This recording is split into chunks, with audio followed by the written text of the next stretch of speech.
Okay. Welcome to Extra Sauce on the Side. I'm Samantha Denman, and I'm here with my friend Michelle Bainbridge. Michelle Bainbridge, if you needed to know her whole name, because apparently I don't. So this season is happening, so welcome. And I just wanted to come on and put a little disclaimer here before we get into the topics of this season, because this season we're going a little bit deeper and addressing topics that aren't things that people always agree upon. And the whole goal of this podcast is to be able to have those conversations without judgment and allow people to express their life stories and how they feel about things without feeling attacked or threatened, and we can dig a little deeper and understand each other even if we don't agree. So I just ask that when you listen to these stories, you keep an open mind and are gentle with everyone who decides to share their personal experiences here, and whether or not we agree with them, that's okay. And here we are. So today we're going to talk a little bit about a hot topic, which is child loss and miscarriage and trying to conceive and all of those really fun things that both Michelle and I are going through right now. And Michelle has a story that really changed my mind about a lot of things. And I think it's really important that you guys listen with an open heart and an open mind. And I'm not asking you to change your mind about anything, but everyone has their own story that deserves to be respected. So, Michelle. Hi, Sam. Hi. We've known each other since high school, so actually way before that, but yeah. So tell us about your life. Oh, that's that's so vague. I know. Oh man. I want to say thanks for creating a space where stories can be told. Yeah. Because I have a story about my son. Yeah. Which is the most important person in my life, even though he is not physically in my life. And it's a story that I hold very dearly and that I get to share. That's how I like to think about it, is that I get to share his story. I'm his mom forever, and part of that for me is sharing what he means to me. And you have said that he and his story have touched you, and I think that's really cool. So I appreciate that from you, and I appreciate you creating a space where I get to tell this story to a lot more people. Yeah, and when you told us right after Will, who you will find out about soon, passed away,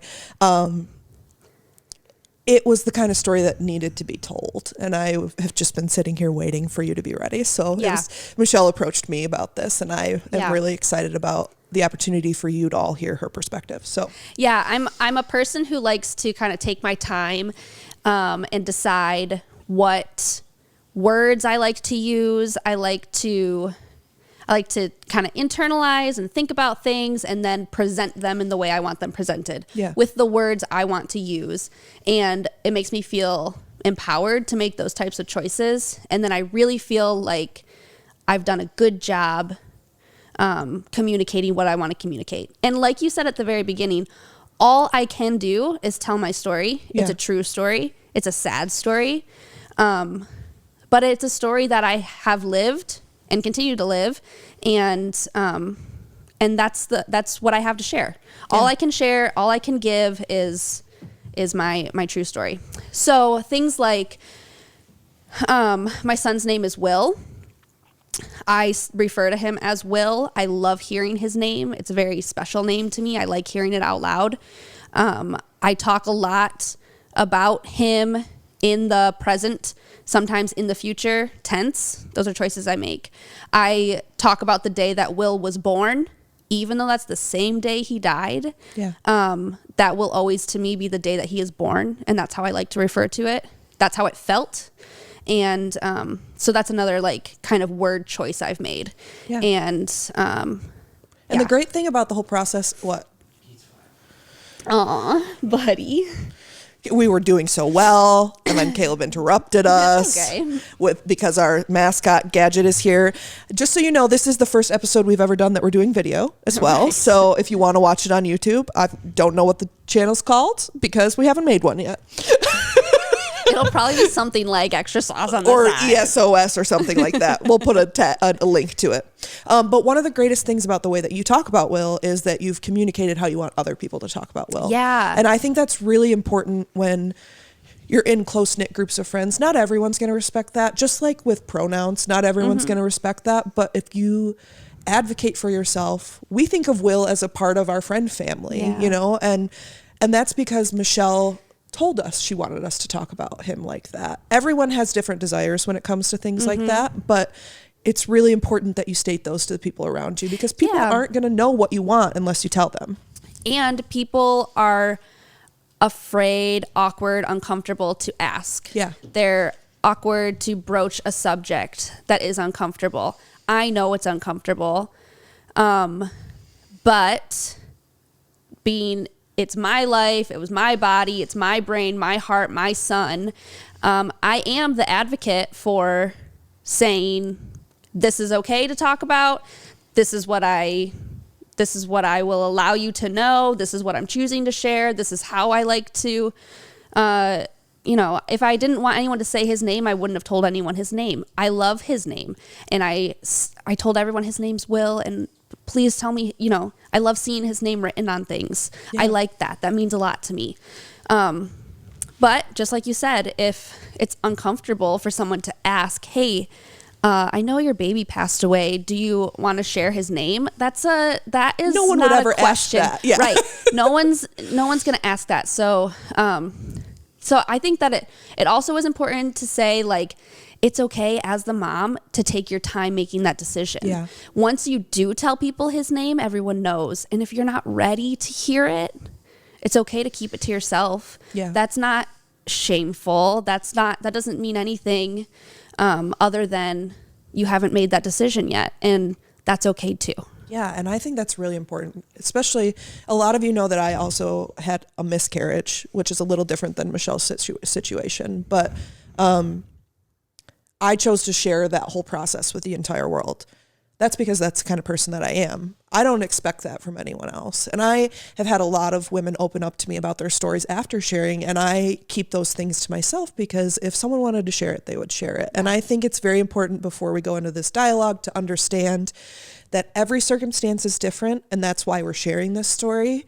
The goal isn't to tell you what to do. It's just to share an experience and allow you to have a little compassion for a real person who experienced a real thing. Sure. And we're not trying to change anyone's mind. We're just telling a story. So yeah, exactly.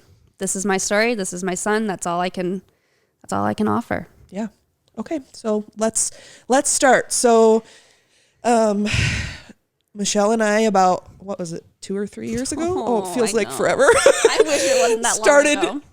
Are the first ones in our group of friends who started talking about maybe having children. Yeah. And Michelle got pregnant. I did. You really fast forwarded through a lot of months. It was a long time. And then Michelle did get pregnant. Yes. So yes, I did. I did get pregnant and was thrilled, very excited. Couldn't believe it. And I'm a baseline, anxious, pessimistic kind of person, but I really made a conscious effort to be like, you know what? Everything's good until proven otherwise. I am pregnant. We're just going to believe that and keep a positive attitude. And I really did. Yeah. I really, I went to the doctors and got the blood work and it's confirmed and I can't believe it. And I told my parents, I told my friends, not publicly, but in person, and was very excited. And everything was good. And I have this like secret weapon that my mother-in-law just happens to be a retired ultrasound sonographer, and just happens to own her own ultrasound machine. Yeah. And so at her house, we were kind of taking weekly sneak peeks at this baby, and we saw a heartbeat at 7 weeks at home on the couch, and what a cool moment that was. And then when I finally did get to go to the doctor at 10 weeks, I think. Yeah, because in case you didn't know, even a blood test before 10 weeks is very rare. When you get pregnant, if you've never been pregnant before, you call the doctor and they say, whoopie-doo, big deal.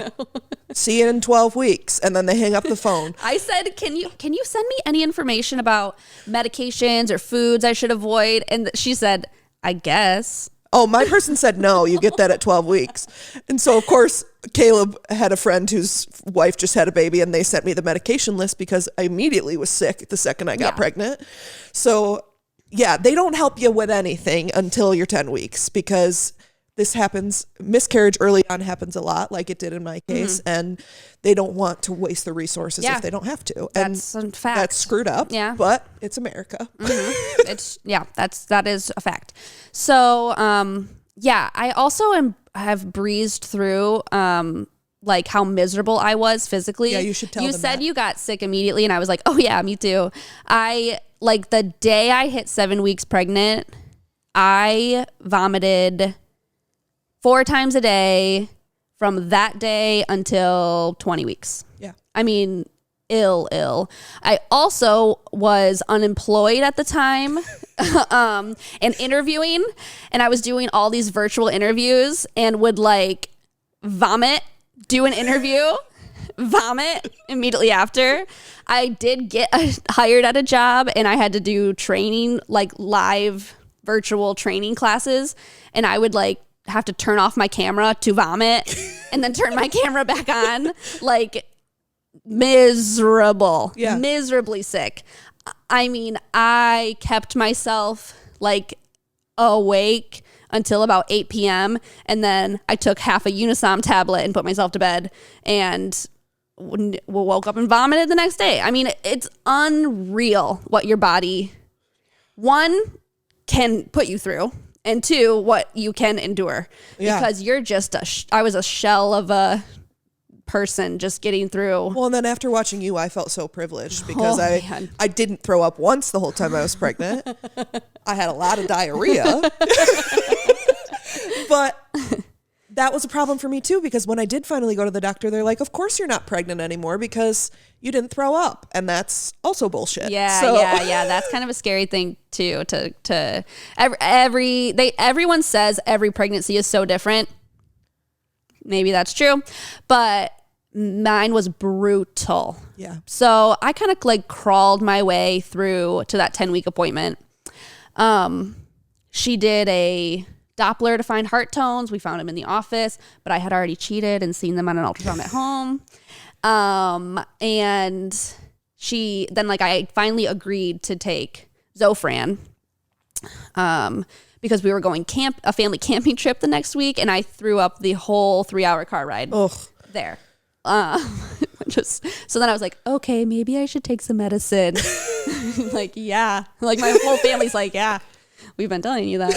I was like, okay. So I get through the camping trip and I get home from that. I'm 11 weeks pregnant. We had taken really cute family photos up north. My sister-in-law was pregnant at the same time, so we had these like back-to-back bump pictures. Another cousin that we're camping with was pregnant with twins. We're like, oh my gosh, this is gonna be so cute. Next year, so we're many all gonna babies, be holding our babies. I get home. Immediately, I drive to my mother-in-law's house when I get home because I'm dying to see this baby. She puts the ultrasound probe on, and I'm 11 weeks pregnant, and this looks like a baby now. Yeah. It is jumping around in me, like up and down and moving legs, and we're like, oh my gosh, we have a rambunctious little baby. Like, I couldn't believe it. I was taking videos and sending to my mom, and oh man, like I'm like, oh my gosh, okay, yeah, okay, that's a real baby in there with like limbs and stuff. Cool. So that's week 11. Week 12. I don't have an ultrasound scheduled at the doctor until 20 weeks. Yeah, because they do one to confirm the pregnancy and then one for the sex. They do the gender confirmation the next week. So I wasn't even going to have like my first one was going to be my 20-week anatomy. Oh, you never even had a first ultrasound. Okay. Right. Just a Doppler. Okay. Right. So 12 weeks came around and I was like, okay, the vomiting has got to slow down. That's what everyone says. It's almost over. Yeah.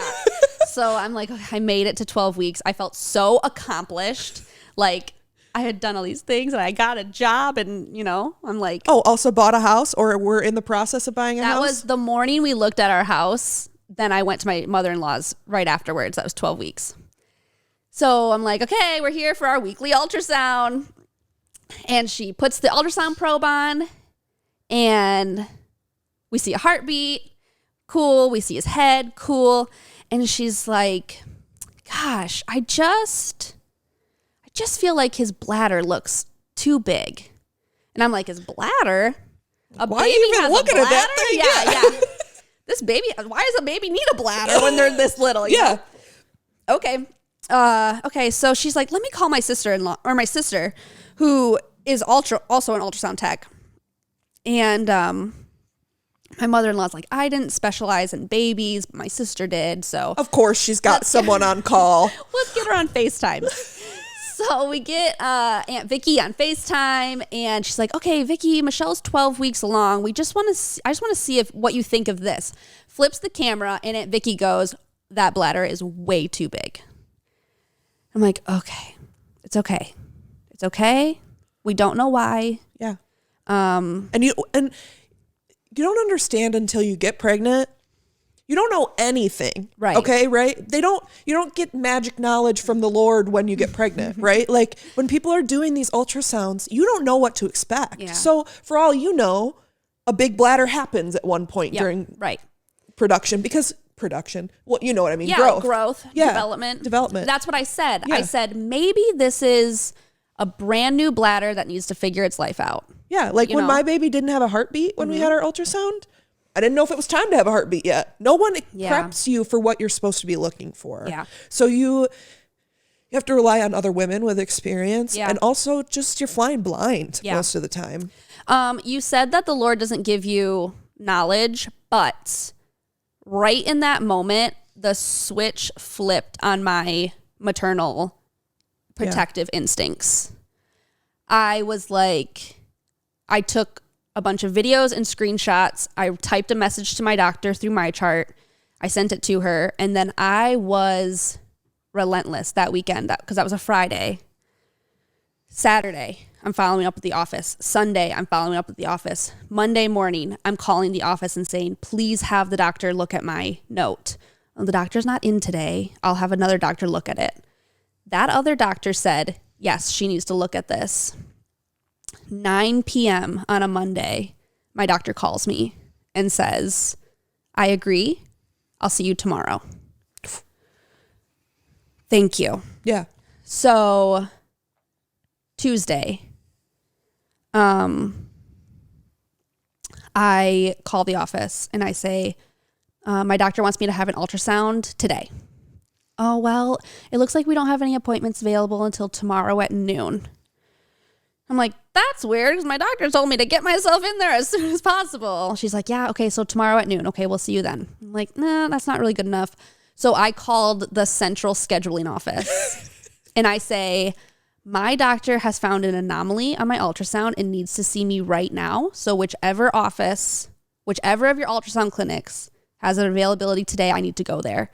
And wouldn't you know, she got me a 9 a.m. appointment at that same office that had just told me they didn't have anything until tomorrow. You have to keep following up. Yeah. No one's going to advocate for you. So, and you have to remember too, to give the doctors a little bit of credit. They see this every day, right? Yep. Every mom is freaking out. Every mom thinks they're the only one pregnant. Every mom, but it is important for providers to remember that this is your first experience. And that's really hard when you see stuff like that. Yeah. I also just kept telling myself, my gut instinct is not wrong. Yeah. And good for you because as a woman, we get told to dismiss that stuff all the time. Yeah, but see, it wasn't for me. Yeah. It was for my son, and that feels very different. I'd never had that experience before. I would have been too afraid to call and make my own doctor's appointment. Yeah. But for my sons, I called 3 different people and demanded, you know what I mean? Yeah. It's different. Yeah. So, okay, great. We go to the ultrasound right then. They tell me like the doctor isn't going to see you today, but we'll get the ultrasound done. Fine, whatever. So the ultrasound tech So I had done between Monday and Tuesday, no, all weekend, I had done whatever research I could. Yeah. And not like internet research, like I'm reading medical journal articles. Yeah. And I'm finding studies, and I'm comparing my ultrasound to other ultrasounds. You also went to school and for pre-med stuff. So sure. So that actually helps too, because you do have a knowledge of the industry and how things work and the terminology. The terminology is very helpful, and to show up with terminology, you get taken a lot more seriously. Yeah. So I had already decided in my head what this diagnosis was going to be, based on my research, so that I knew this word, I've seen this word, and when she tells me this tomorrow, I will say, okay, good job, good research. You were right. Yeah. So I decide this is called megacystis, which is big bladder, right? Okay. Good job, science. There is very limited research on this. There are studies, but like with 6 to 10 babies participating in these studies. Most of what I'm seeing, 90% plus of these babies don't make it to 17 weeks. Which I'm like, but I wasn't even supposed to have my first ultrasound until 20. Okay. So we go to the doctor. I have a real ultrasound for the first time. Very uncomfortable if you've never had one, especially if you have to get the internal one. They're cranking that thing around in there like nobody's business. I did not have to have an internal because my baby's bladder was huge. So I'm like, yep, it looks the same. I had heard the phrase the night before in my reading, I had heard the phrase keyhole syndrome, which is where a certain view on the ultrasound, the bladder is actually shaped like a keyhole. Oh. And then when she did the probe, I was like, that's called a keyhole, isn't it? The ultrasound tech can't say anything. But she was like, looked at me like, how do you know the word keyhole? You know? I'm like, okay. So I'm looking at my husband and I'm like, this is lining up. Okay. So the tech went and got the doctor to come in and talk to me. And the doctor, and this was the first, gold star for a doctor. Yeah. I have a lot of gold stars to hand out for my doctors. She came into the room. She said, this is what I think it is. I think it's megacystis. I, in this office, are not qualified to help you with this. You will be going to high risk OB tomorrow. Gold star. Yeah. Don't. Straightforward. Yes. No doubts about it. Told you exactly what she thinks it is. Not that she's positive, but that she thinks and she needs someone more expertise filled. And she's not going to have an ego about it. Right. She's going to send me somewhere else. Yeah. I asked a few more questions. We talked a little bit back and forth. And then I went home. So that's Tuesday. Wednesday, she's like, the high risk OB office will call you. And I'm like, no.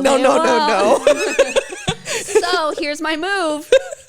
I call and I say, I'm so sorry. I can't remember if they said I was supposed to call you or if you were supposed to call me. I'm so sorry. Yeah. Oh, we were supposed to call you. Oh, well. Since we're on the phone, could you just see what you have available for me? Okay, that's the move. That's the line. So hot tip. Yeah. So what do you know? They have an opening on Friday. Great. So I'm there by Friday. So now I'm 13 weeks pregnant. I had turned 13 weeks on Tuesday.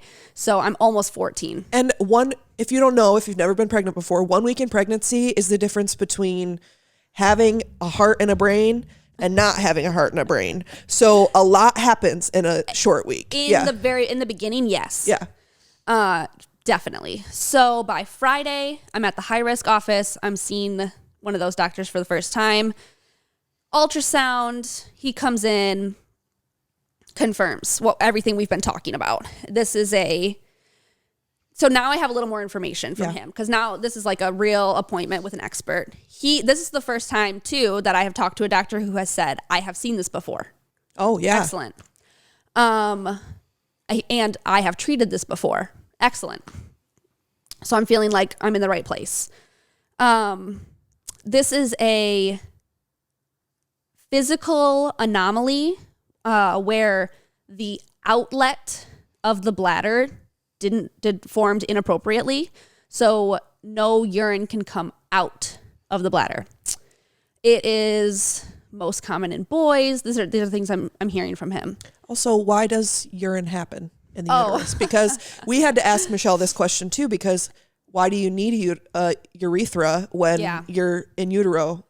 The amniotic fluid that you develop in the first 12 weeks of pregnancy, and I'm still not certain about this. I asked this same question a ton of times, and I'm not super clear, but the amount of fluid that your body creates in those first 12 weeks, you don't create much more than that. Okay. That's kind of like, to my understanding, is that's the volume that you have available.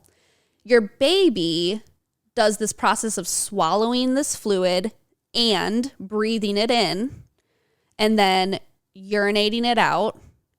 And while the fluid is in their body, that fluid helps them practice using the kidneys, using the digestive system.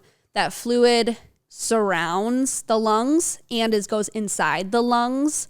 And that has a big role in the development of these organs. That fluid is probably nourishment, probably whatever else magic chemicals are in there. Whatever makes the liver, whatever makes They're surrounding, they're coating these organs, they're developing these organs. Because by the time you're 12 weeks pregnant, your baby has its organs. Yeah. And then they just grow and get better. Yeah. So that's this process, all that's going through your baby is the fluid. So, but if all that fluid is stuck inside your baby's bladder, there is a lot less fluid surrounding the baby. And that was the case with me at the very beginning. Is they were like, your fluid levels are low, but they're there. This is when my husband and I started to being able to measure our own fluid levels on an ultrasound. We're like, just the amount of things we learned that we didn't think we'd ever learn. But yeah, so we learned that this was some obstruction. It could self-resolve. That's a thing that they like to give you a little bit of hope there at the beginning. It could self-resolve. But that obviously is not how this story goes and not how most of the stories go. Yeah. It's a physical malformation and urine cannot get out. So now I'm going home. Oh, this is the first time that the doctor said to me, there are treatment options, but we don't have those available at our hospital. You also have the option to terminate this pregnancy. No, absolutely not. Yeah. I worked really hard for this baby. I just threw up 4 times a day. For 12 weeks. For 12 weeks. I am not giving up. Yeah. At this point. Not an option. Yeah. Not an option. Thank you. Not an option. And now is where I mentioned that we both also have very conservative backgrounds. So sure. Neither one of us ever in a situation would have ever been like, I'm going to have an abortion someday, or I'm going to terminate a pregnancy someday. That's not, no. No, especially because it's a baby that we worked really hard for. I mean, that took a long time to conceive. And then also I put my body through it up until this point. And also you freaking love the thing. Oh yeah, I know. Oh, that bouncing little baby, I know. So on this day at this first appointment, the doctor mentioned this could be there could be a genetic cause. Would you like to know that? Yes, I'm a science-minded person. I like whatever, at this point, whatever information you have, because there's not a lot available to me so far, I'll take it. Well, that involves this procedure called a CVS, which is a chronic villi or villus sample. I'm not sure what the S stands for. Basically, they're going to take a teeny tiny biopsy of your placenta, and that's the best genetic information for the baby. When you do the blood genetic test, it's very accurate, but they have to separate the mom's blood from the baby's blood. Yeah. And there's a chance that they didn't do it right. Yeah. When you take the placenta, that is the baby's DNA. Okay, sure. He's like, it's a 5-minute procedure. I do it all the time. We do it right here in the office, Okay. Oh my gosh. There's like a few moments of this that are hard to relive. And this is the first one. Yeah. Because he stuck a needle.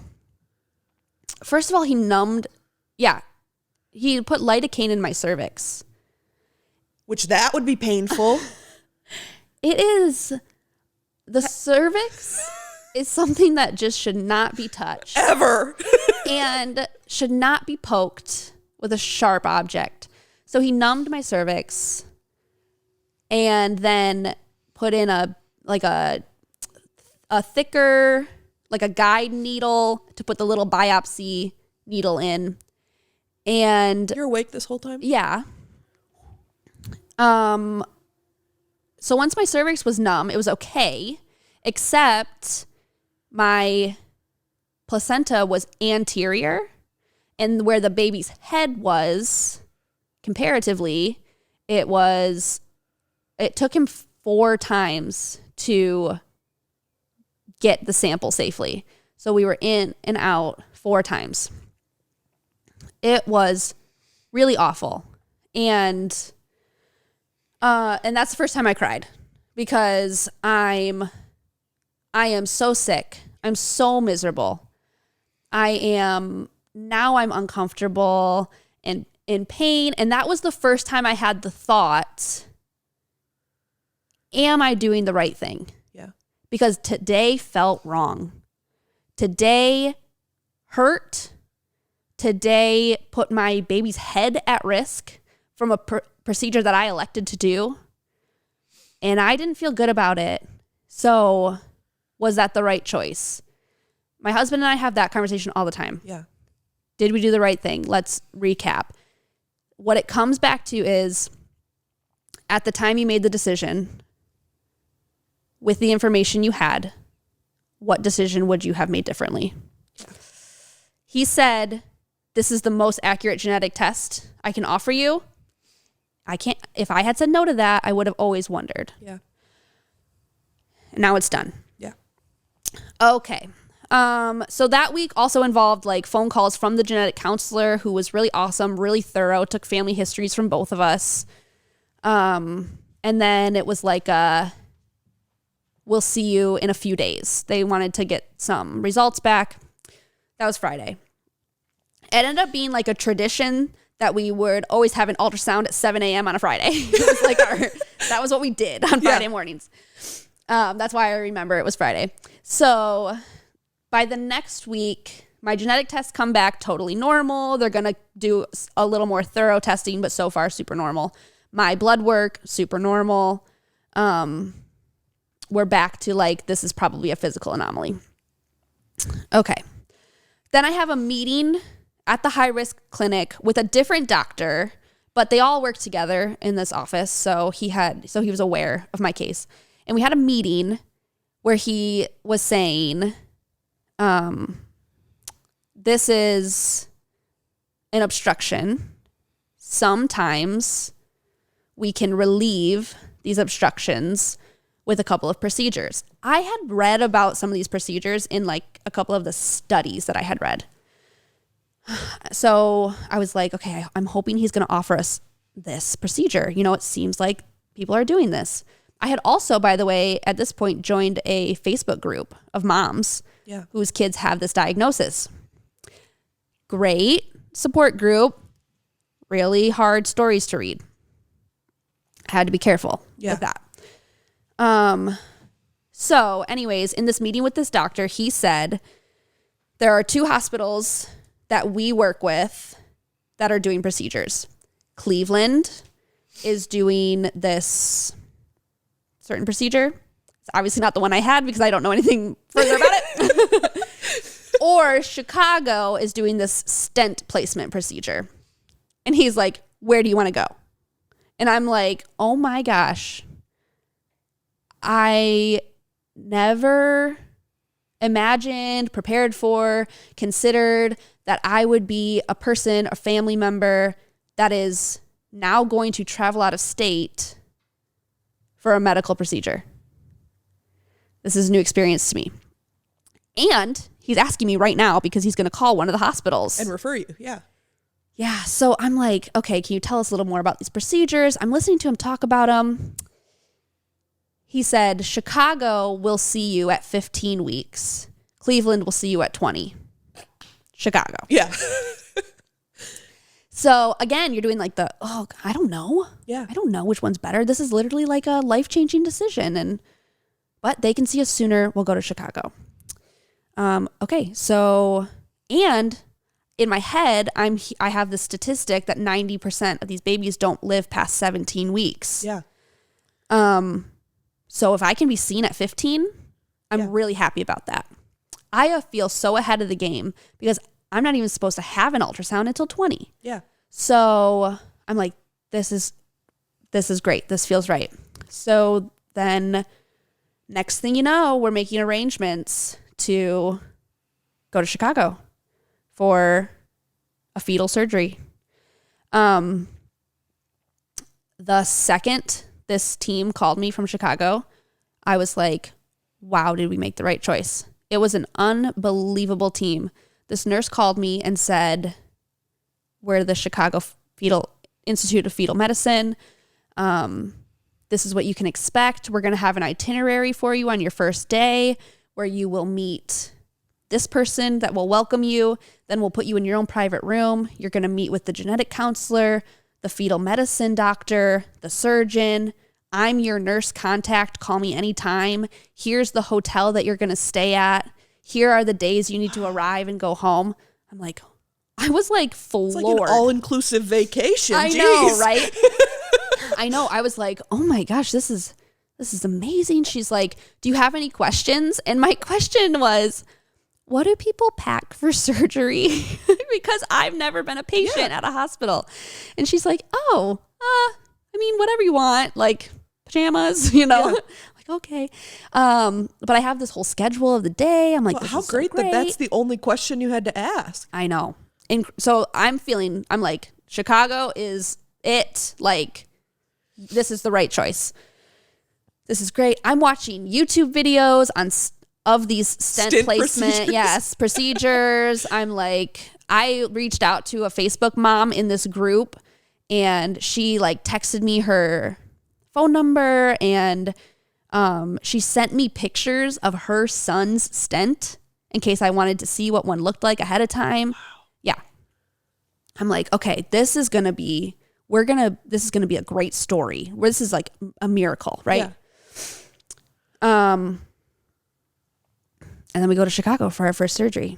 Dun, dun, dun.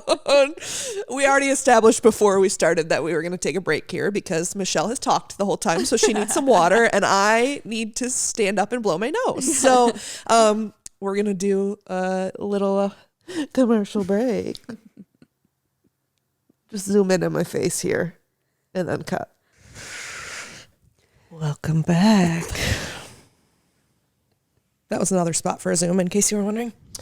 Okay. So you get to Chicago. We get to Chicago. Okay. So I'm like, 15 weeks pregnant. I have a diagnosis of a megacystis bladder. We had, at some point, some ultrasound tech told us it was a boy. And she was like, do you want to know the gender? And I was like, we are going to be talking a lot about this baby's bladder and genitalia. I'm going to need to know the gender. Yeah. So yeah, it's a boy. Okay.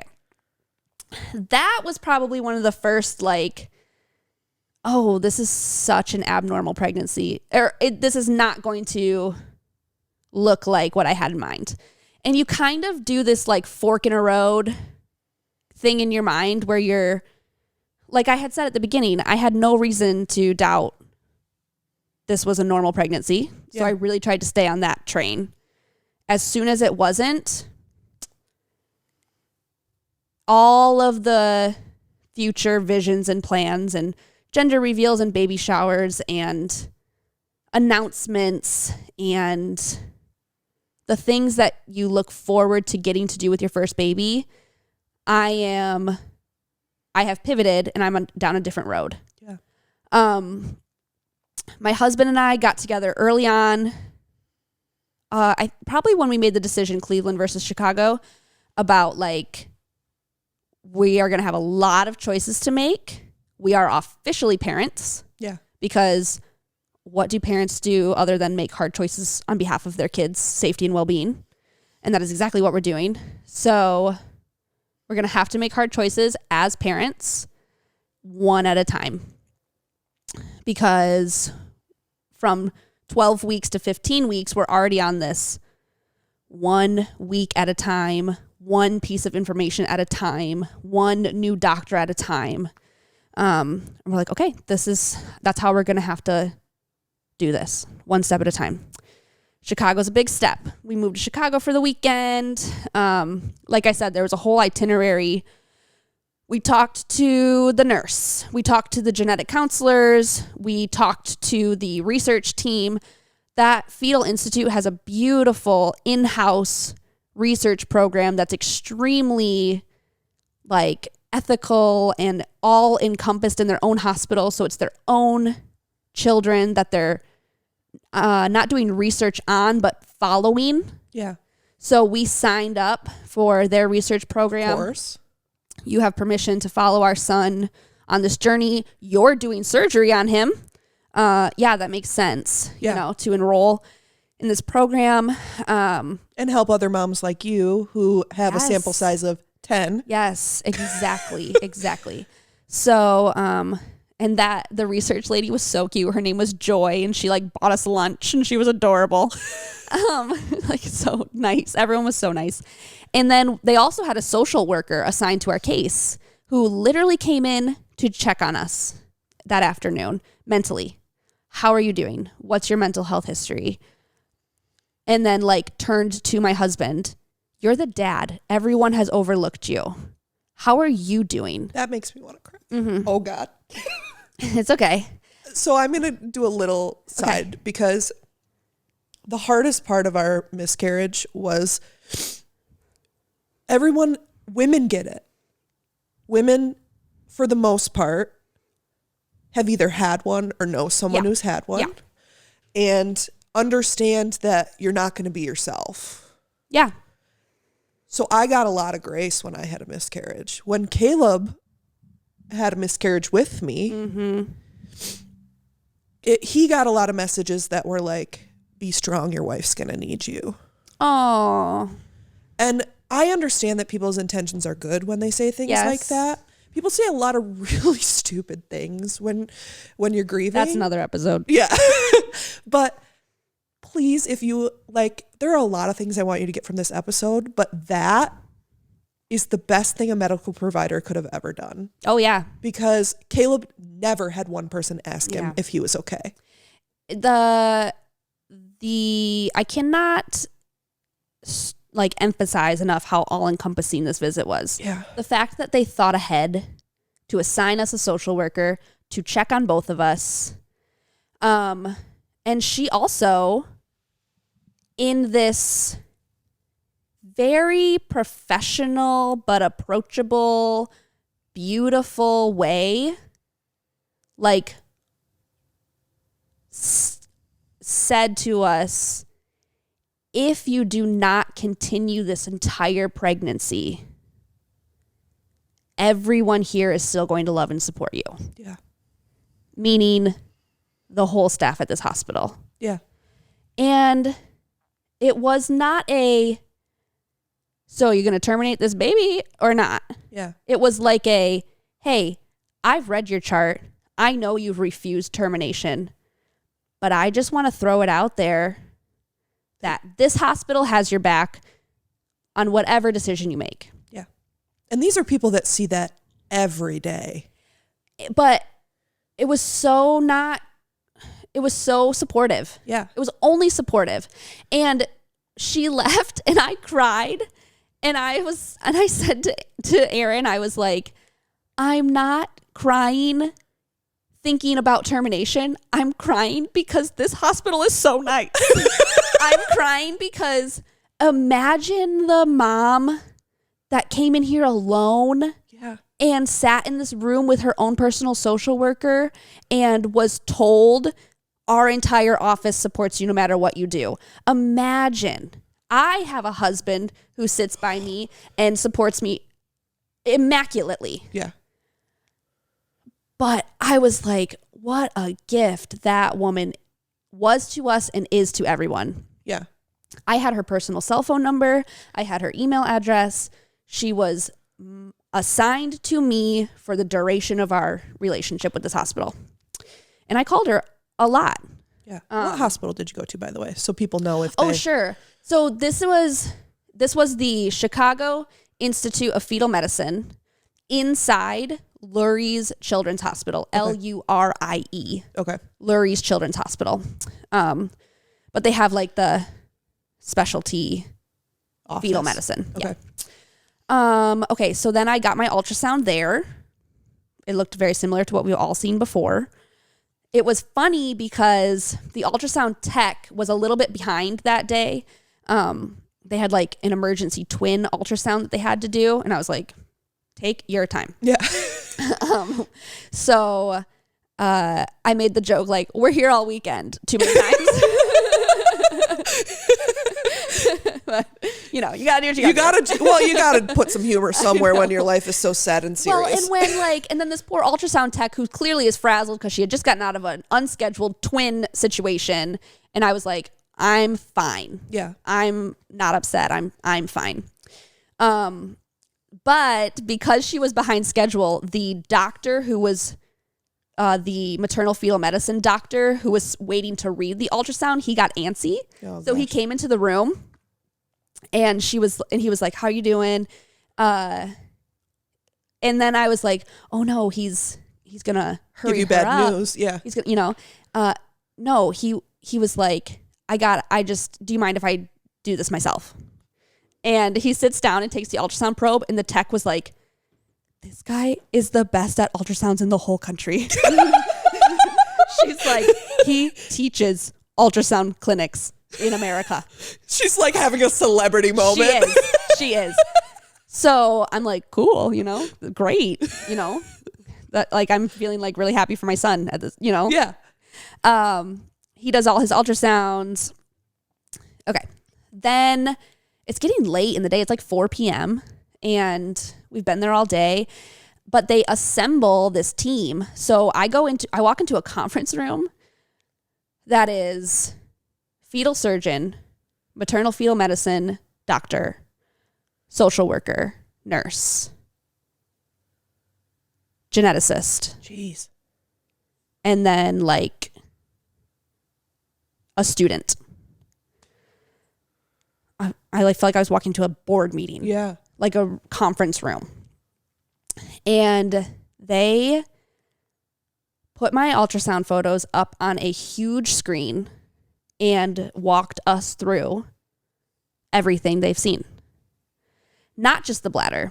We talked about his brain. We talked about his neck. We talked about his spine. We talked about his feet. And we counted all of his fingers. And we counted all of his toes. And we all laughed because he had his feet crossed. And it was so cute. And like really nice. Yeah. That everyone just gave me a minute to get to know your baby. Yes, to look at my baby, and not just the parts of him that weren't perfect. Yeah. Then the fetal surgeon talked to me, and this man is the one that's going to make me cry because he just there was something about his presence in the room that everyone respected him and trusted him. And there was something about how he talked to me that I trusted him fully from the minute I talked to him, the minute I met him. He was so patient in asking for my understanding of things. And he told me all about this diagnosis and all about my options, which range from we will help you terminate this pregnancy all the way to you can go home right now and not do anything. Not do anything. Wow. Very much made me feel like you're the mother and this is we are sorry you're here. Yeah. But what information do you need to make a choice? Yeah, you felt like part of the team. This sounds like them incorporating you totally into the process of their decision making too, like respecting your voice in that board meeting of doctors, you know? Yes. Presenting me with all the information in a way that we could both understand. My husband and my husband got so stressed in that meeting because you're talking about fetal surgery, which means he has to sit alone in a room while him and his baby are having surgery tomorrow. Yeah. And I'm like, oh my God, it's 5 p.m. These people, the office is closing. But I was like, can we take a break? Because Aaron is so stressed. Of course. Do you guys need anything to drink? We were the ones running late today, not you. Like, we got to the end and he said to me, everything I've seen today, you and your baby are great candidates for this stent placement procedure. I do that. I can do it tomorrow. That's what we planned on. Yeah. Do you want to? He's like, do you want to go home and call me later? Do you want to go talk to your mom and call me tomorrow? Or do you want to meet me here at 9 a.m. and do the thing? And I said, this is what I came to do. I feel super well taken care of here. Let's do it. We signed all the forms. We go to bed, 9 a.m, time for surgery. That part was kind of funny because I'm an adult patient in the children's hospital. So my anesthesia nurses come in with like their Donald Duck, scrub caps and like they're like being so cute and they have like, oh, we have pediatric tubes. We got to get the big girl tubes, and like all this. It was funny. And like the actual operating room is painted like an aquarium, So I had a fetal surgery. I mean, I won't go into all the details of like, it was conscious sedation. So I was kind of awake, but like pretty tired. And, but surgery is interesting, especially when you like kind of wake up during it. And, anyways, the next thing I really do remember is back in the hospital room, hooked up to a monitor, like a fetal monitor, and surgery's done. I have a single scar on my belly. They had to actually give a muscle relaxer to my baby so that he wouldn't kick. She's too hyperactive. Yeah. So I have tiny little scars at the bottom of my belly where he got a shot, like in his butt.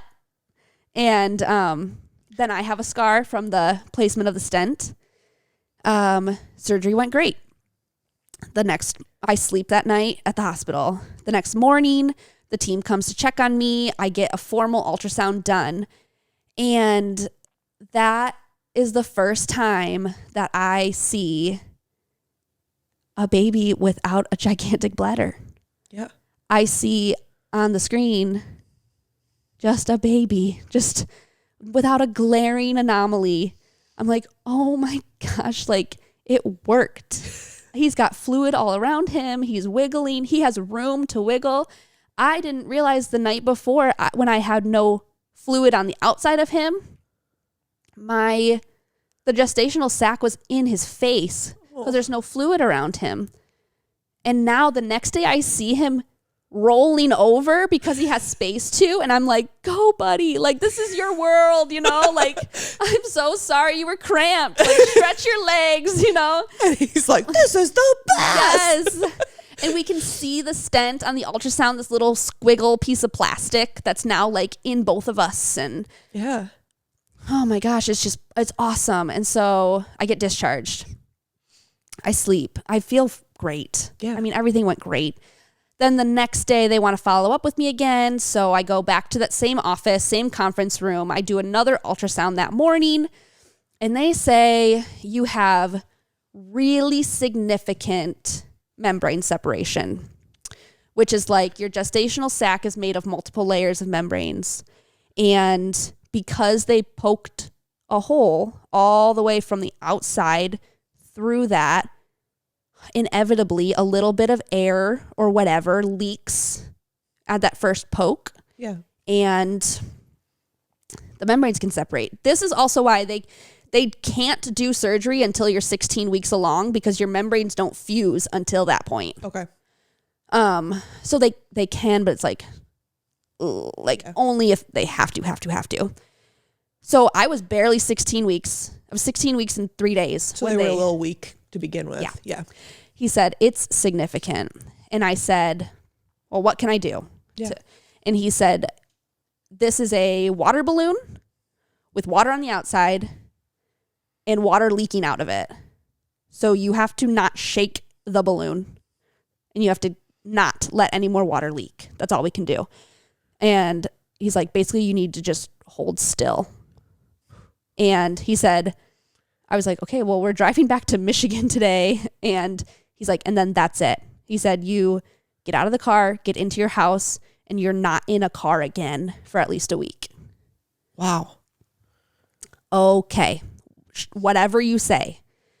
I am not goofing up this perfect surgery. Yeah. So I had an ultrasound back in Grand Rapids that was supposed to happen the next day. He called and rearranged that. So you didn't even have to deal with it? Yeah. Okay, great. I go home. I'm on super bed rest. Literally, my mom came and like moved in with us, and I went from bed to couch to bed for a week. I had my follow-up ultrasound in Grand Rapids. Everything still looks good. The stent is in place. The fluid is fine. I mean, like, we did it. We made it a week, right? The crazy thing with these stents is the baby's moving around and it's just poked into his bladder. It's not like they stitch it into place. Yeah. So the baby can catch it with a foot, catch it when they turn, and it can come out. That's they're also reasonable. Growing the whole time they're in there. So exactly. So then the size stent they put in, maybe it doesn't fit. Maybe it gets loose as the baby grows. Maybe it's not big enough for enough fluid to come out, Yeah. So he said most people that get stents get 3 over their pregnancy, but we can't do them closer than 4 weeks together. Okay. So I'm at home going, I have to make it to 4 weeks. I have to make it to 4 weeks. I go in 2 weeks later for my checkup. My membranes are fused. Woo! Did it.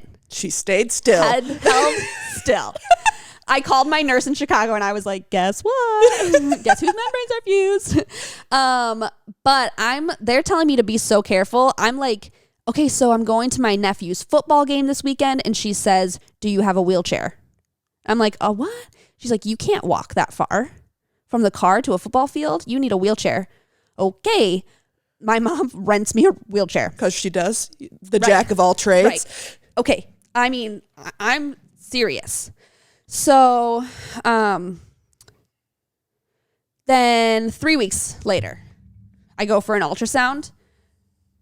No stent in sight. It is out. The bladder is full. We're back to how we looked a month ago. Okay, he said this would happen. He wanted us to make it to 4 weeks. We made it to 3. Okay, this is what happened. And one step at a time, 1 week at a time, this is where we are this week. So the doctor in Grand Rapids says, maybe they want to see you back in Chicago like this weekend. And I'm like, no, he's not going to because he said 4 weeks. Yeah. And I had bad separation that just resolved 5 days ago. Yeah. Okay. So I call Chicago. She's like, let me get all of your images and records and I'll call you back. I'll review them with the doctor. Call you back. They call me back. They want to see me in like 5 days. So almost another week. Yeah. Which would be like the 4-week mark. Yeah. Okay. And then he's like, you know what? Go in for one more ultrasound on Tuesday just to make sure. Nothing has progressed. Yeah. And then we'll see you on Friday in Chicago. Okay. I go in on Tuesday. The bladder's full, but not too full. My fluid levels around the baby are low, but not zero. Okay. We'll go on Friday. Back to Chicago. Similar itinerary, but we don't have to do the whole meet and greet part. So, ultrasound. She puts the ultrasound probe on. I'm looking at the screen. And at this point, I've had how many ultrasounds? Yeah, you know what you're looking at this point. She's doing the ultrasound. She leaves the room, and I turn to my husband, and I say, his kidneys look terrible. He's like, what do you mean? And I'm like, look at his kidneys. They have holes in them. Mm. And I was like, this is where things take a turn, because a bladder is stretchy. It can recover. Mm-hmm. The problem is with these obstructions is the very first time a bladder fills up, that means that's the very first time that kidneys have ever had to function.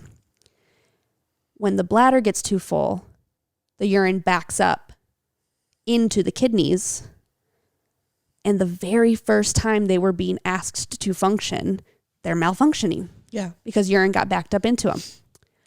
But we had caught it so early. We had caught it before it was supposed to be caught. Yeah.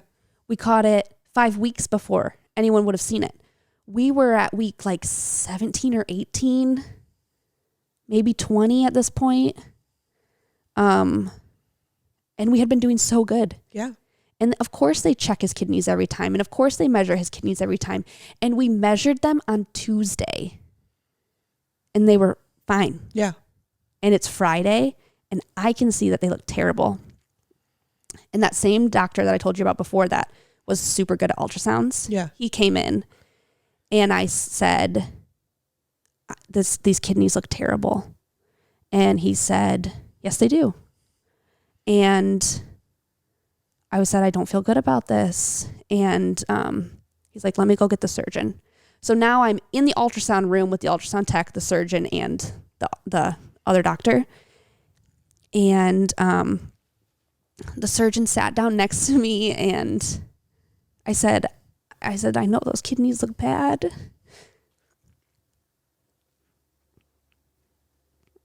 he said, yeah, this is what happens. This is the complication. This is bilateral kidney disease, and if these kidneys don't recover, it's as if you're born without kidneys. I said, do kidneys recover? Because who the heck knows? And he was like, no, they don't. They don't regenerate. They don't grow back. Okay. I said, he said, we planned to do another stent tomorrow. Do you want to? And I said, this is our last chance. And he goes, well, yeah. And I said, no, I said, is my other option to just go home? Yes. I said, then this is our last chance. So yes, if it is safe to do the surgery, I want to do the surgery. Yeah. That was a whole second thing, because now I have no fluid around this baby, and that makes surgery very precarious. Because they can't move the baby around if they need to. So crazy. So next day, same prep, literally same anesthesia team.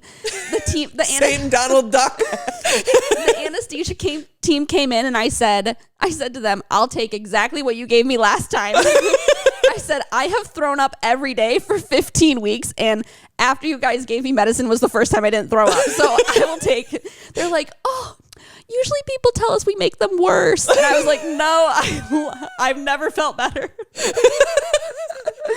So, we did like a copy paste of that. I go to surgery.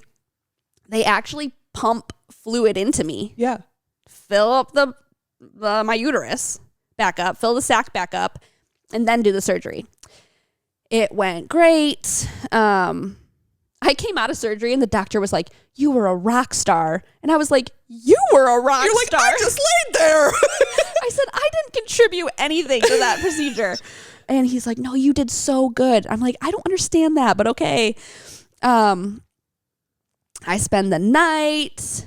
We are kind of laughing with the doctor about, he kept making jokes with us about every time he would say, "What are you guys doing tonight?" We would say, "Eating pizza," because we're in Chicago. Yeah. So then it was like a thing, like, "What pizza did you have last night? Where did you eat last night?" He's telling us his favorite spots. And then he's like, "But have you had donuts in Chicago?" And he's telling us his favorite donuts. So the next morning I made sure my mom brought a dozen of his favorite donuts. Oh. Because he came in on a Saturday morning to see me. Wow. After surgery. So he comes in and he does a little ultrasound bedside. And I told him, I said, "I feel very different this time." What? He said, "What do you mean?" I said, "Well, first of all, I hurt." And he's like, "Oh yeah, sorry about that. We had to go straight through your oblique." I was like, oh, okay, no wonder I can't. My uterus just twitched. Breathe. And so I'm like, am I pregnant or am I having sympathy pains? My whole right side was so sore. Oh. I was like, I had hot packs like stuffed in my shirt. Because of course I'm pregnant and I can't take any pain medicine. So Yeah, and if you have never had pregnancy complications or a miscarriage before, Michelle gave me the advice of hot and cold. that's all you can do.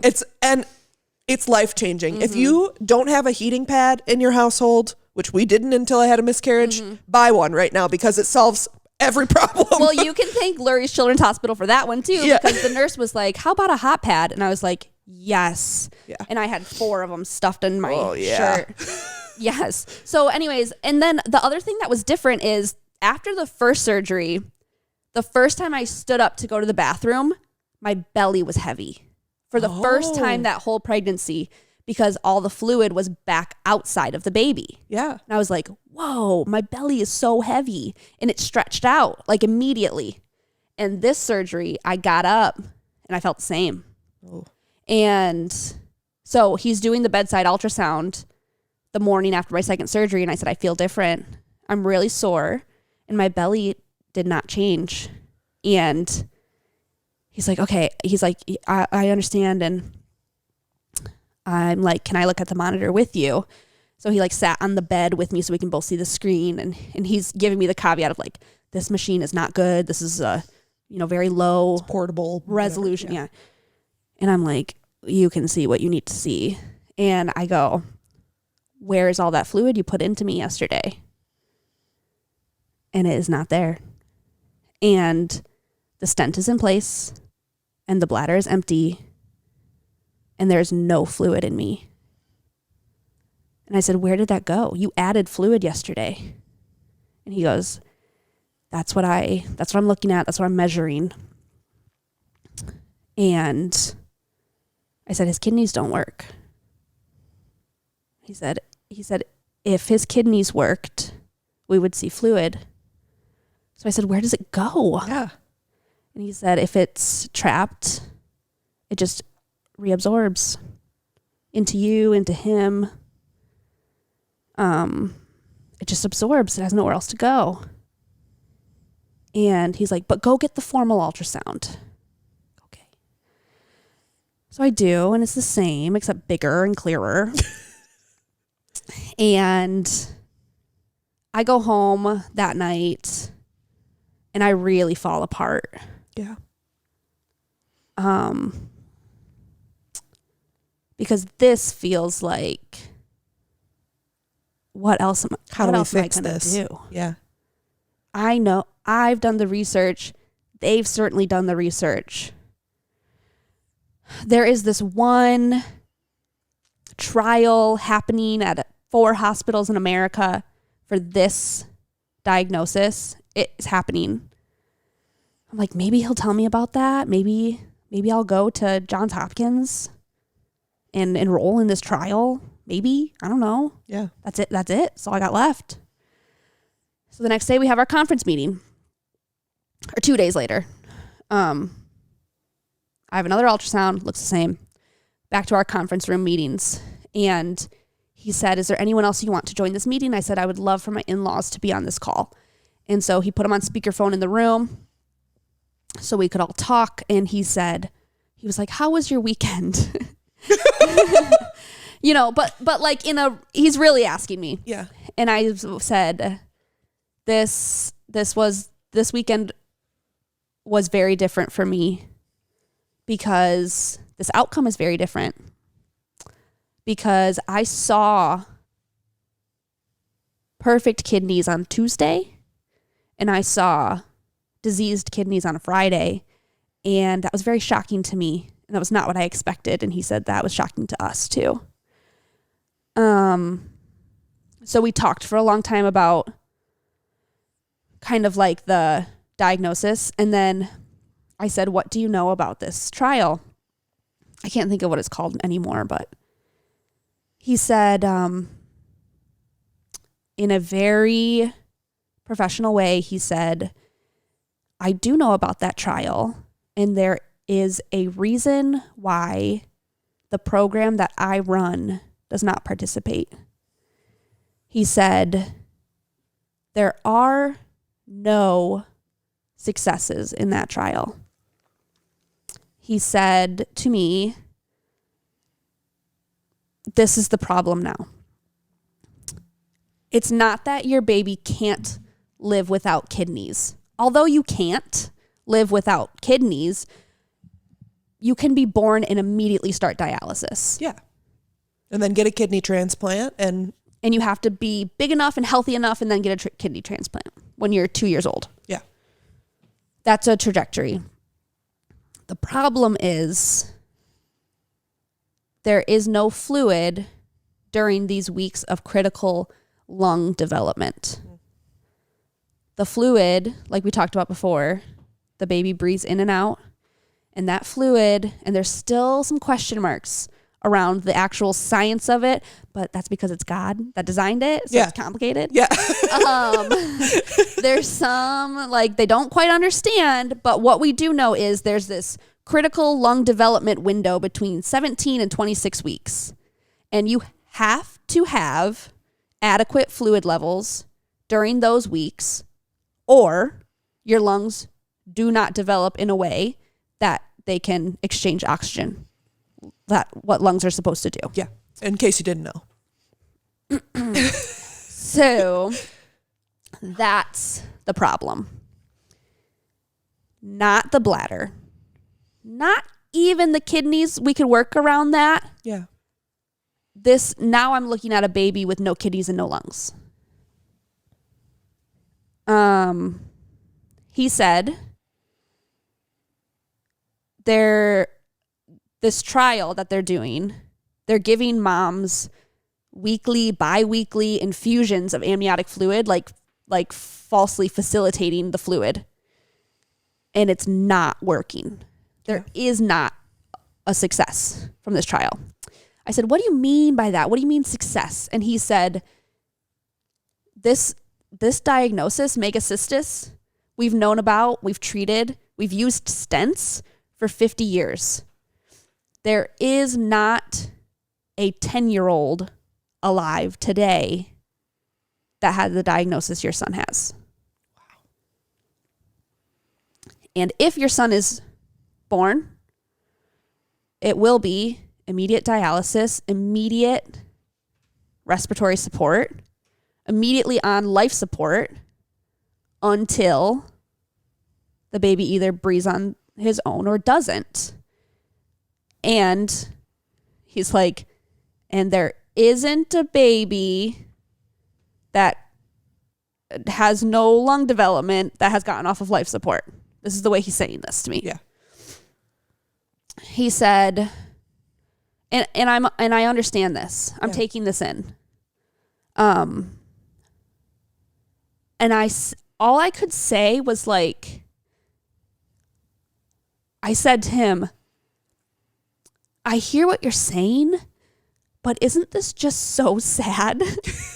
And the whole room's like, yes, it is so sad. And I said, I did everything right. And he said, yeah, you did. And I said, you did everything right. I said, the surgeries worked. Yeah, they did. I said, this just sucks. He said, yes, it does. It's just sad. He said, I want you to go home and I want you to give these kidneys a week to try and recover and see what they can do. I said, okay. And he said, I want you to know that as a mother, you are allowed to make choices and you're allowed to make new choices if and when you need to. And I said to him,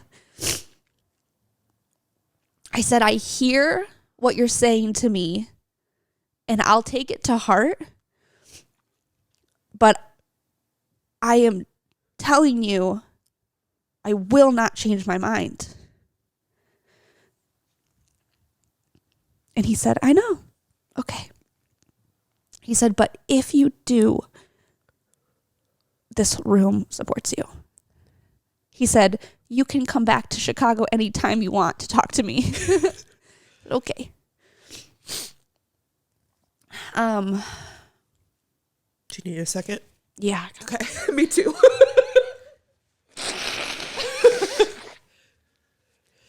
And I moved, so Caleb's freaking out over here.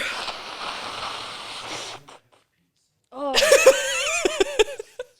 I just freaking love. I think this doctor would have taken me home. Well, I'm just thinking about, like, all I can think about is how much we love your baby. Yeah.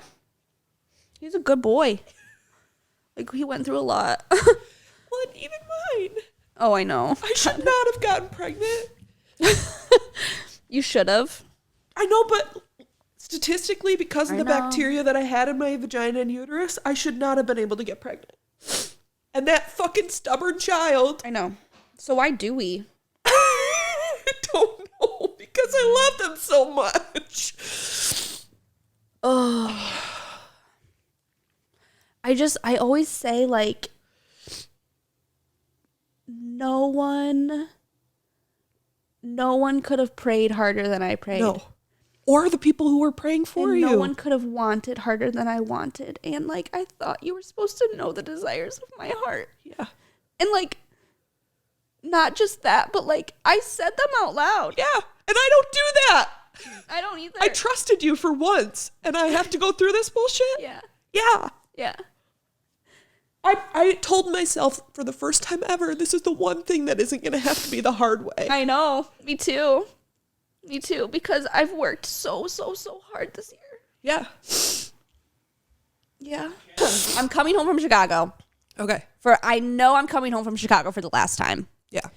And I just cried the whole way home. I remember at one point telling my mom, like, I don't even know how to tell my family. Yeah.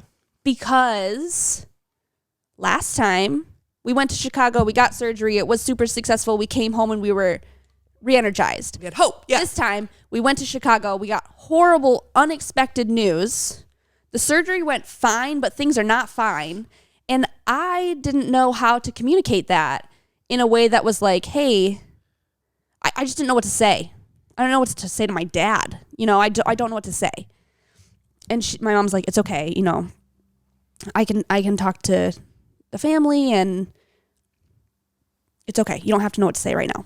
Yeah. My mom told the rest of my family too when I had the miscarriage, and being able to do that for someone with their permission is the biggest gift you can give someone who's grieving, is to not have to make them deliver that news. Yeah. You can say, hey, be patient with me. I want to do it. Yeah. Or can you do this for me? Yeah. Yeah. Those are both valid options. Yeah. So I get home from Chicago. It's a very tough week. I also am moving into my new house right now. Yeah, by the way, they closed on a house the same week that Yeah. she was in Chicago. Yeah. Right.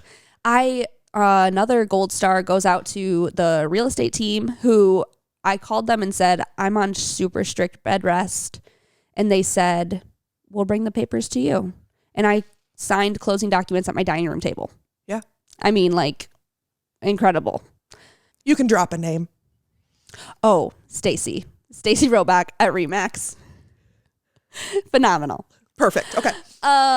Yeah, that was an incredible experience. So we move into this house, and by we, I mean everyone in my family except for me, who's on bed rest. Moved literally, like, my family and friends loaded up this U-Haul, and we moved. And I wasn't allowed to use stairs, so we had purposely bought a pull-out couch because I couldn't go upstairs of my new house, so I slept downstairs for a couple nights. We go to our follow-up appointment in Grand Rapids, and this is on a Friday. And is this Friday or is this Thursday? This is when days become important. Yeah, because it was a time thing. Yeah. Mm-hmm. Do you need me to pull up the date? Do you know No. Let me just... I think it was because I went back the next day. So it was Thursday. Okay. So I go to an appointment in Grand Rapids on Thursday. I have an ultrasound. It's a very bizarre experience because I'm looking at, she's measuring no fluid. We find 1/2 centimeter pocket of fluid in my uterus. We see the stent in place. The bladder is the appropriate size. But that's it. I mean, it looks exactly the same as when I left the hospital in Chicago. And I won't get into the technicalities of like fluid levels because pockets of fluid are different than levels of fluid, and they know the level you need that's considered normal, and normal means enough fluid to be effectively producing creating organs. Lungs. Yeah. So I go to a meeting with this doctor in that office, and he says, I said, I see no fluid. And he said, I see no fluid. And I said, these kidneys don't work. And he said, I would agree. These kidneys don't work. And I said, so what is going to happen? And by the way, there are lots of behind the scenes conversations happening between me and my husband about, like, if the doctor says this is our choice. If the doctor says this is our choice. If the doctor says this, we're going to have this conversation, and this is our choice. We were very careful to be on the same page and to not commit or decide until we had confirmed information. So now we're in the office. We have no fluid, confirmed. Kidneys don't work, confirmed. Fluid is needed to build lungs. So statistically, we know this baby will immediately require life support because will not have proper lung function. And then it is if he ever is able to come off a ventilator, how long will he sustain breathing on his own? It's like we're talking about minutes or hours. Yeah. And I am shocked, stunned. I'm like, okay, slow down. Say it one more time. Let me understand. 'Cause I know this. We've had these conversations this week. But like, we were going week after week after week. Surgery, back and forth, back and forth, back and forth. Bed rest, off bed rest. In a wheelchair, back to surgery. Surgery went well. Membranes are separated. Membranes are fused. Good news, bad news. And now it's like, if your baby comes off life support, will he live for minutes or hours? That is, the brakes are on. Yeah. If he makes it to birth. Yeah. So I'm like, okay, we're considering early termination of this pregnancy. What does that look like? Yeah. And he says, you're 23 weeks pregnant and it's Thursday. You have to be induced by Monday morning or that decision will be illegal. I'm like, what? I just came from Chicago where this team said, we'll support everything you do and your choice. And do you want surgery or not? And take your time and call us in the morning and you can go home and think about it. Everything up until this point was careful and planned and thoughtful. And I'm like, did you just put a time limit on this? I'm shocked. I'm offended. What do you mean? And he said, you have to be induced by Monday. And he's like, and really, I would recommend Saturday because we don't know how long the induction will take. That's the time limit. I'm like, who else can I talk to? He suggested palliative care, which is a team that specializes in end of life care in a hospital, helping families come up with plans to have the end of a life look as you want it to, whatever that means. I said, okay, if that's what you recommend, I like talk to palliative care. He said, when can we get our appointment? We can get our appointment tomorrow. Okay, great. I'm emailing work and saying, I'm out of the office. I don't know when I'm coming back. Sorry. Also, thank God for your brand new job that was both remote and willing to let you. My brand new job, who's let me go to have surgery twice. Yeah. Yes. Okay. So they get us an appointment for tomorrow morning with palliative care. Man, oh man. Sitting in the waiting room of palliative care at a children's hospital is a humbling place to sit. And we were sweaty and scared. And again, we'll be on the same page before, during, and after. If you have questions, ask your questions. No decisions until we hear information. Yeah. We talked to the palliative care team. They were amazing. We talked to a doctor, nurse, and a social worker all in the same room together. I started talking about our situation, and at some point, the doctor came to understand that I was talking about induction, early induction of this baby. And he said, I'm so sorry. I think you were misled because palliative care doesn't have anything to do with inductions. Palliative care is for live humans at the end of their life, and we come up with a plan. He's like, so we could talk about things like, after your son is born, what level of intensity do you want? What level of care do you want? Would you like him to be taken and vented immediately?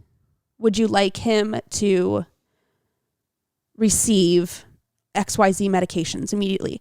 Do you want him to have lines, and do you want his heart work done? Do you want, as soon, he's like, if you have the palliative care team there when you deliver naturally,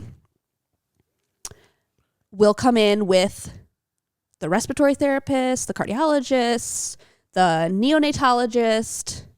We'll come in with the team right at your bedside. We'll take the baby and we'll start doing whatever treatments you decide.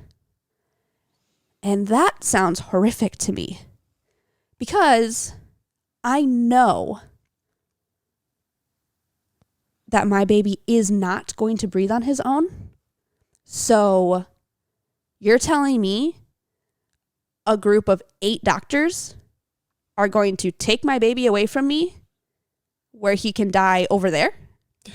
Yeah. Where he can die on the other side of the room? Where we can put tubes and lines in him and then take them out in a few hours? So that his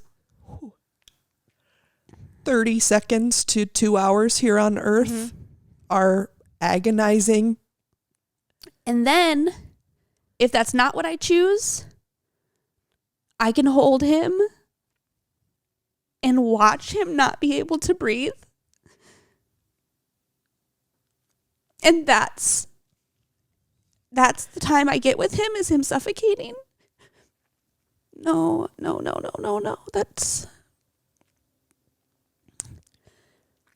That felt so deeply wrong to me. And I said, I appreciate this meeting. This has been very clarifying to me. I'm going to talk with my husband. We're going back to fetal medicine right now. And we did. We walked just straight across the hospital. And I said, I need to see that doctor again right now. And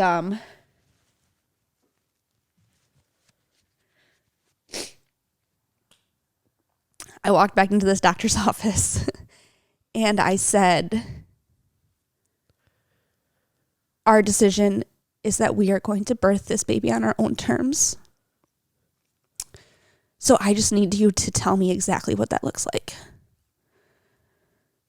And I'm not going to talk about that here because I think it's very hospital specific, institution specific. I know that for a fact because I called Chicago and asked how they did it. Yeah. And it was very different than how it would have been in Grand Rapids. That was a choice for me. I was a patient in Chicago. Do I want to go back to Chicago? I love that team. But I called them and I found out it was going to be a different team of doctors. And it felt very wrong to me that my son wasn't going to be born where I live. So no, I ruled that out. The doctor said, we can induce you tomorrow morning. And I said, no, not tomorrow morning. I need a day. Okay, Sunday. We agreed on Sunday. And this is where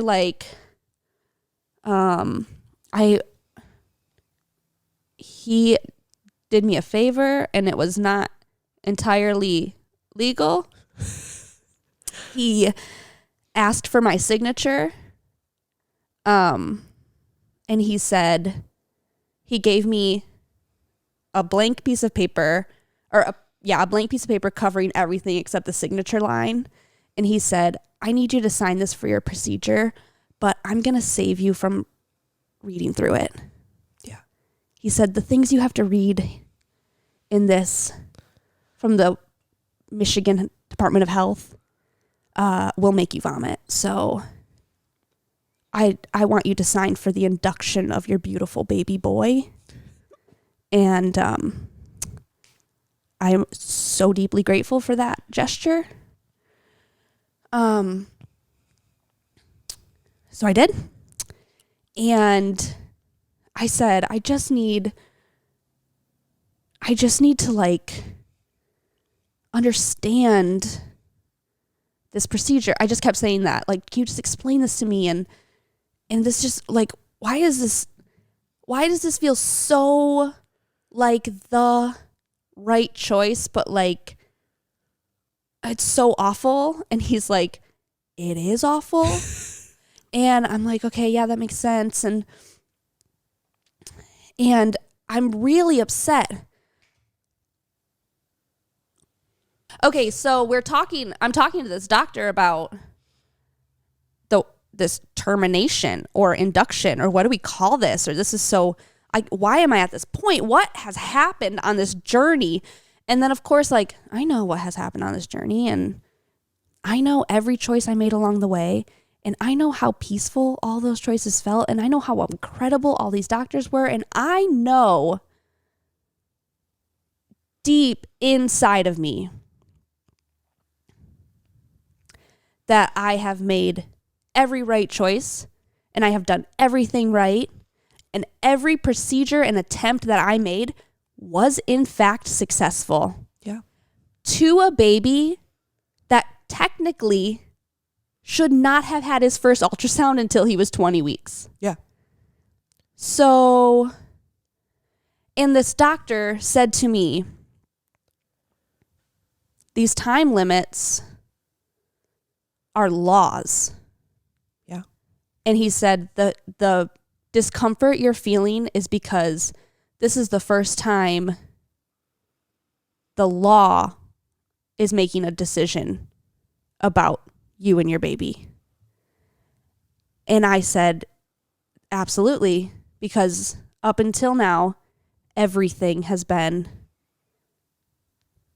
this is my son, and this is what I'm comfortable with, and this is what I agree to. And he said, the doctor told me that one time he was treating a patient who had a fetus with a genetic anomaly that was not survivable, but they didn't find it until she was 25 weeks. And in the state of Michigan, you have no choice at 25 weeks but to carry to term. And you will give birth naturally to a non-living baby. And this patient, was the mom, and she said, what about my early termination options? And he said, you don't have any anymore. You're 25 weeks. And she said, no, those laws don't exist for people like me. Because she was a state representative of some sort. She worked in government for the state of Michigan. And he said, the laws don't have caveats to say, except for people like you. The laws don't do that for us. They're much more umbrella than that. And I was like, you know what? Last year I would have said the same thing. Mm-hmm. I am a middle-class, white, married woman. I was a virgin until my wedding night. I waited to try to conceive until I was financially stable and owned my home and was in a loving, committed, amazing marriage we're more than capable of being amazing parents. Yeah. And I could have said, these laws weren't created for someone like me. Yeah. This is a medical procedure, not an abortion. But it doesn't matter. The law doesn't have caveats for someone like me. So I go home and I call my mom, I call my mother-in-law, and I say, this is the decision we've made. This baby is going to be born on Sunday. This is what I want. Because I've been planning this since we came home from Chicago. Yeah. I gathered my family all together in our new home. We had a beautiful time where I got to share. That's the first time I told everyone Will's name. And I got to talk about my son, which is what every mom wants to do. Yeah. And I showed every single ultrasound picture I have because those are the pictures of my kid. Yeah. And I had a really beautiful time with my family. And the nurse called me And she said, "Hi, I'm your nurse. I'll see you tomorrow morning. The time changed a little. You need to be here at 9:30 instead of 8. But I'm your nurse. I'll meet you there." And I hung up the phone and I looked at my husband and I said, "She's not meeting me there tomorrow. I'm not going. I'm not going. It's not. I can't imagine myself walking through the doors and saying to someone, I'm here for an induction. It's not time for that. I'm not ready for that." I'm feeling that night, I'm feeling this baby kicking. And we've been through a lot together. Yeah. And if he's not supposed to be with me, why is he still with me? And it was a long night. And I eventually calmed down enough to sleep and left it with like, whatever you do in the morning. I left it with, I haven't made a wrong choice yet. I'm not going to tomorrow. Yeah. I got up, I packed my bag, I went to the hospital. I told him I was there for an induction. I got to my room and I'm like, I'm not changing into the gown.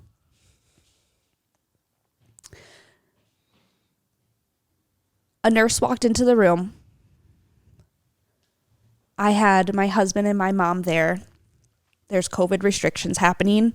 I knew I could bring 2 visitors. I had my mom and my husband there. And the nurse walked in and she sat by my bed and she said, "How are you?" And I said, "I love my son." And she held my hands and she said, "I know you do.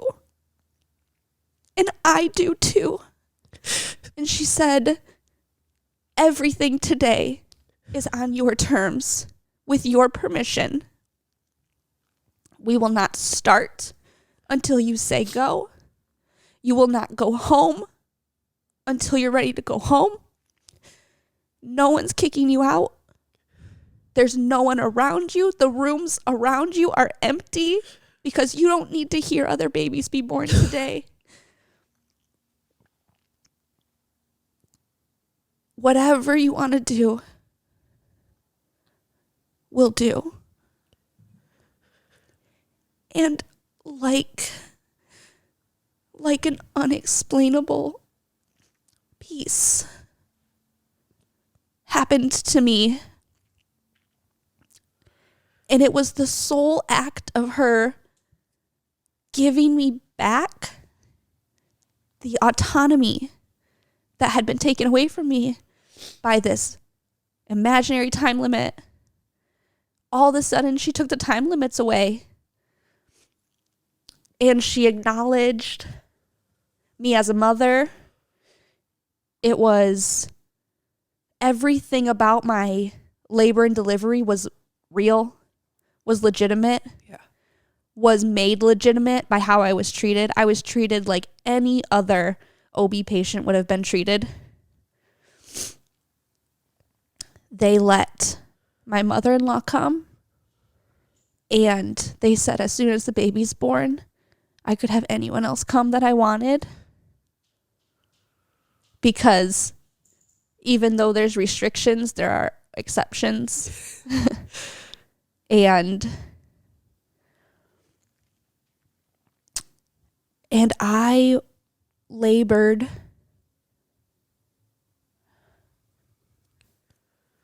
for 24 hours. And it was everything you imagine labor is. And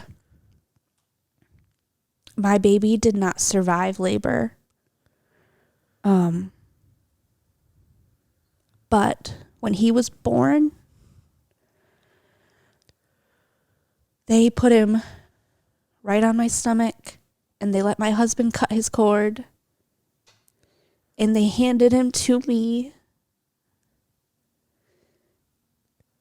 And it was beautiful. That day was beautiful. And my sister got to come and meet my son. And we spent the whole day together. I got to put a diaper on him, and I sang to him, and I took a nap with him. And then the nurses took him for a little bit and got his footprints, his handprints, and they made me Christmas ornaments out of his little handprints, and I missed him while he was gone with the nurses, and they brought him back, and I was happy to see him again. And except for leaving, I have not a single bad memory or feeling or regret of the day my son was born. It was beautiful and meaningful and powerful. My doctor was so proud of me the next day. She came and hugged me. And all of the nurses stopped by to see Will and said he was so beautiful. And they all wanted to hold him. And I kissed him 5 billion times. And no mother should ever leave the hospital without her baby. And I kept thinking, oh, this is so awful. This is so wrong. This is so wrong. This is so wrong. And my sister said, because it is. It's not natural. It's not right. It's not how it's supposed to be. It's not, you're not supposed to give birth and have empty arms. Yeah. And everything about that experience was legitimized by the angels that worked at that hospital. And my son was born into a room of people that were excited to see him and loved him and cheered for him and cared about him and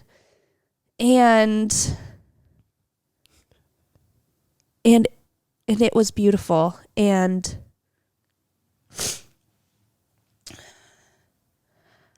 I made all the right choices for Will. Yeah. I am his mom, and it's hard to be a mom. It's hard to make hard choices. It's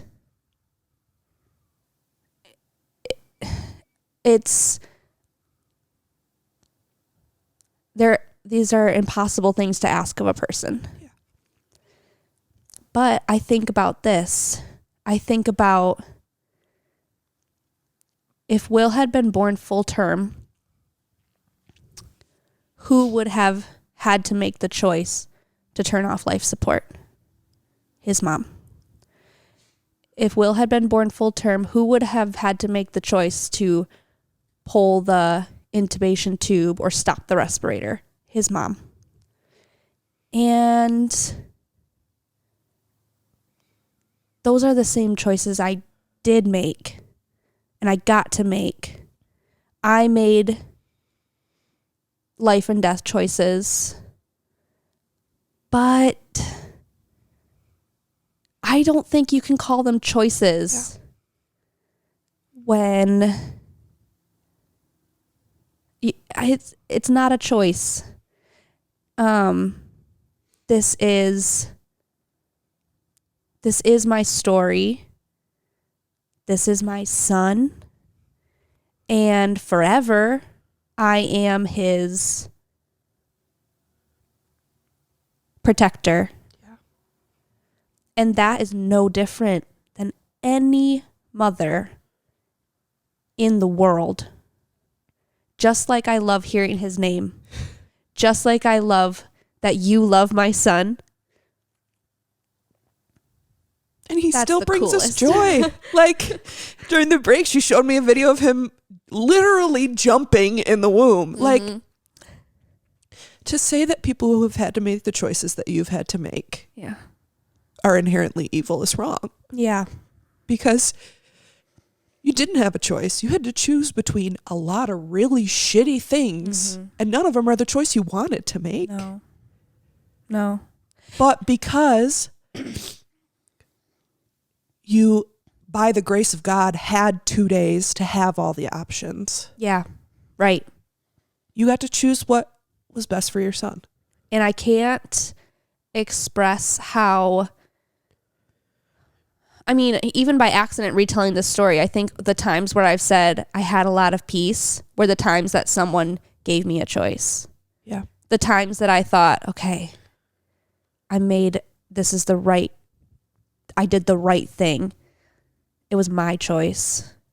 And you can't overemphasize the importance of that. Yeah. What autonomy gives back to you. And in making that choice, you didn't just choose yourself. Oh, and no. I think that the world would love to make you feel that way. Chose myself. Wait. I still have the scars on my body about the times I didn't choose myself. Yeah. Or my comfort. Or, I mean, let's not forget I gave birth in a hospital an induced labor. Yeah. That's a $14,000 medical bill. Uh-huh. I didn't choose myself. Each surgery in Chicago, that's a $68,000 hospital bill. That's not choosing myself. That's what moms do. And no one can tell me otherwise. Yeah. What you did wasn't selfish. And I think a lot of what's going on right now would lead people to believe that it was, and it wasn't. No, because selfish was the night before when I just wanted 4 more months of baby kicks. But then Will would have had to suffocate in my arms. That felt more selfish. Yeah. I don't know how we could say it any better than that, honestly. And I'm really proud of you. And this fucking sucks. I know. And I'm like a brand new, I'm a brand new baby loss grief mom now. That's what our community is called. And grief is a whole other journey. I am not the same human I was last year. But it's because I'm a mom now. Yeah. And that inherently changes you. Yeah, the second you get pregnant, especially when you've been trying for a year, your whole perspective shifts. Yeah. Everything in your life is less important. And whether you carry the baby to term and have a baby in your arms or not, that doesn't change the fact that you had that mindset shift. Yeah. Yeah. I understand that. And I think that saying you're not crazy for thinking that your brain changed. It did. Yeah. That's helpful. Yeah. And hearing from other moms, that can relate to this particular type of pain. Yeah. Is helpful. With anything, having a community and support is helpful. I can't imagine being unsupported. I am, holy cow, it was a blessed experience. I don't take it for granted at all. I only desire every mom to be met with the grace and compassion and love and support that I was met with in that hospital room. Yeah. And every conference room before that. Everyone deserves that. Yeah. I am not. I heard a quote that was like a rare is only comforting until you are a rare statistic. Yeah. And yeah, I mean, this megacystis is like 1 in 15,000 for boys. So yeah, not a lot of comfort in being a rare statistic because Yeah. I was one. Yeah. But I don't want the rare statistic moms to be like, to have shame and embarrassment and guilt. And that stuff is so heavy when we're full of grief. Yeah. There's not space in your arms and your heart to carry shame and guilt. Yeah. And you don't deserve that. And support, when you have support, that is literally others helping you carry all that extra weight that you got to save your energy for Getting out of bed. Yeah. Yeah. For the grief. Yeah. Yeah. Okay, so I don't have anything really insightful to like wrap this up. I'm sure that you would answer questions if people have them and they're respectful, but I would ask that anyone direct those questions to me so I can regulate that. If you want to reach out to Michelle, too bad, because she's my friend and not yours. So leave her alone and don't you dare bully her or else. And really, the only people we really want to reach out are people who have suffered through this without being able to tell anyone, because we both know the power of support is being able to share your story with people. And that doesn't have to be on a podcast in front of everyone, but sometimes just telling one person makes it a little easier. So I am always here for that kind of support. And I'm sure Michelle would be too. She's helped me a ton through my miscarriage of just like little tips and also allowing me to cuss it out and admit that this is not how the world's supposed to be. So, if you're going through that right now or have in the past, know that we see you and we love you, and we're the last people who are going to judge you for making the decision that's right for you. And if you're listening to this and you don't necessarily agree with the choices that Michelle has made, keep that to yourself, because every person's choice is their own. And the point of this podcast is to respect those choices that people make and understand a little bit more about them so we can have compassion. So I am going to wrap this up and say thank you for listening and watching now. If you want to, you can subscribe to our brand new YouTube channel. I'm sure it'll have a name by the time this goes live. And I really appreciate you listening, and thank you for being here. Extra sauce on the side. Da-ding! Thanks, Sam. You're welcome. That's the most formal outro I've ever done. Well, it's because you have a YouTube channel now, so you have to. Yeah, I have to like